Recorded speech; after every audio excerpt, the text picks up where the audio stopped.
Chappie. Oh, I so wanted to enjoy this film.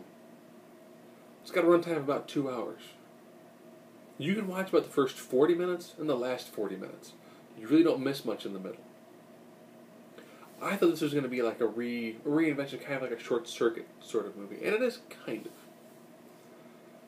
Again, we are in South Africa. The military now has robots. Human-sized robots called scouts that are being created by a large weapons manufacturer, essentially. They create robots, but their main bread and butter is weapons of war. Slumdog Millionaire has created a really awesome robot, but his real dream, it's a real dream, is true artificial intelligence and a consciousness. That's pretty heady stuff right there. He has a rival in his company, Hugh Jackman, pseudo-malted Wolverine. He designed his own robot that requires a human to do. It's like Ed 209 if you were to have strapped on more weapons. And when he's like, this is what you guys really need. It flies, it has cluster bombs, it has, and they're like, whoa, whoa, whoa, whoa, whoa, we're not fighting a war here. But whenever they show the gangs are every bit as well armed as a small militia. Herein lies the real big flaw with the movie. Slumdog does find a random one, puts a new program into it, gets carjacked. So Chappie spends the majority of the film with Ninja and Yolandi. Yolandi has one of the most grating voices I have ever heard on film. Chappie! It's like that. It is this high-pitched, scratchy voice that makes you pretty much want to take curling irons and jab them into your ears as hard as you can while rotating them back and forth to make sure that you burn out any single thing that can pick up any auditory stimulus ever. And she is in she's pretty much your female lead. And her boyfriend, fiance, lover, / Chappie's daddy is Ninja. What? White dude, scrawny tone, with like a rat tail covered in tattoos. He looks like he should be on American Ninja Warrior. And for the majority of the film, I find it next to impossible to care for these two characters and the situation that they're in. Pretty much every human is horrible in this film.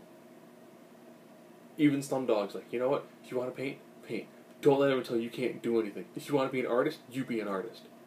But it's an impressionable computer that you're telling, don't let anyone tell you what you can't do. You should do this. This is art. This is a book. This is music.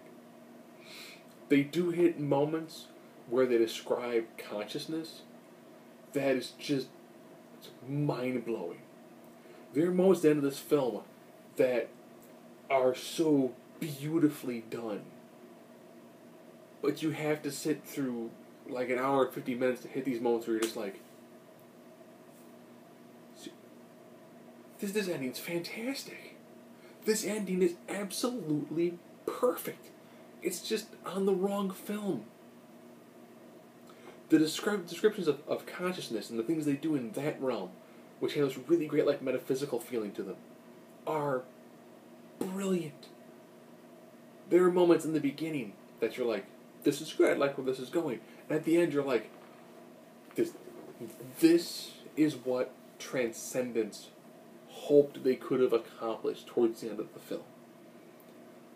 I mean, this was everything that you would want to see in a science fiction film of this type. And it ended with which you can go, you know what? That is it gets a sad and depressing part, but it knows exactly how to end it, so you walk away satisfied. But the problem is, man, that middle, where it's like, alright, so Ninja's teaching Chappie to be a gangbanger. Alright.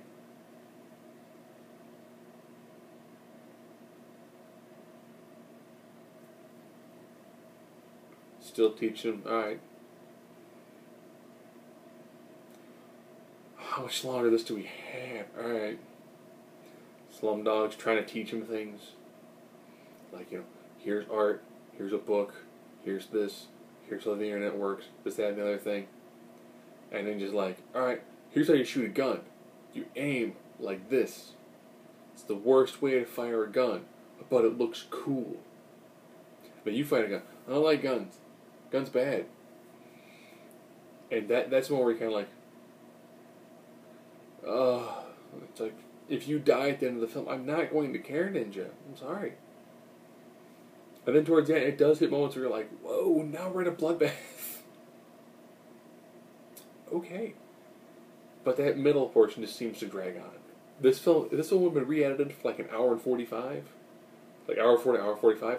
I think this film had a much better flow, but it just hits, it goes well, and then it hits this doldrums in the center, and then picks it towards the end, you're like, alright, we should have edited that middle out, just a little bit. Not a lot, just enough.